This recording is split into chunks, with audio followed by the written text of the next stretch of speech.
Last Saturday, the Memphis Tigers went up against the South Alabama Jaguars and won the game 52-35. Now, of course, the score says that they did win by 17 points, but their performance was not that great. Quarterback Even Orth for South Alabama threw for a whopping 75% completion rating and 360 yards with 3 touchdowns. That's not what you expect out of a defense who has such talented players such as a T.J. Carter and Tito Wyndham, who got burned multiple times by a big wide receiver, Jamarius Wade. Now, this isn't to say that Memphis played entirely horrible. Of course, their run game was solid, led by Darrell Henderson, and Patrick Taylor had a really good game. Also, Coxie had a solid game with 113 through the air. However, it's really disheartening to see your quarterback have to step up in a way that Brady White's not used to doing. We're so used to seeing Darrell Henderson getting carry after carry after carry after carry, but Brady White still threw for about 75.9%, which is not bad. But you look at what the other quarterbacks are doing, and Memphis is supposed to have a better defense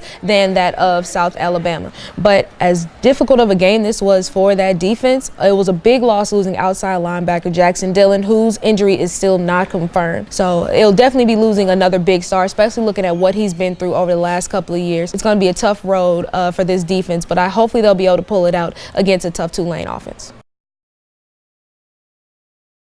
Biggest weakness, I think I would have to say lack of a true pass rush. They have guys who, they talk about highly who can rush the passer, but it seems like they don't really do it. Like their leading sacker right now, I want to say, is Bryce Huff, but he only has 3 sacks, and 2 of them came in 1 game. So I think they really just need to get more consistent pass rush. You get a consistent pass rush, then your corners will have time and opportunities to make big plays.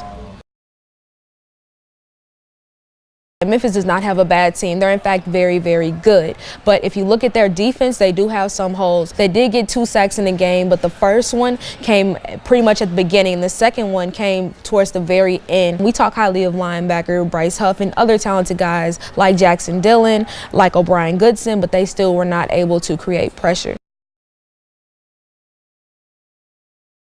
I think for the Tigers to meet my expectations, I think they really have to develop a consistent pass rush. It can't be a game where they look good or somebody looks really good one game and then completely fall off the face of the earth in the next game. Also, I think that Brady White really needs to show that he is capable of beating that man. He should not have to rely so much on Henderson getting 200 yards or just short of 200 yards every game for him to have a successful day.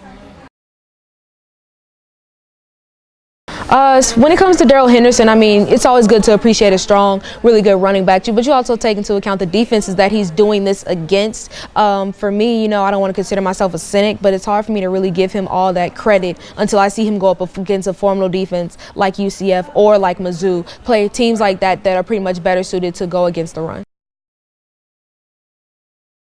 Next game, similar to what I thought about this past game, I think it's going to be much closer than people anticipate. I think that Tulane is not just going to lay down for Memphis. Memphis is going to have to try. They're going to have to fight. The cornerbacks are definitely going to be in a position wanting to step up, especially how last game went. So I think it'll be an interesting game, but Memphis should get the win.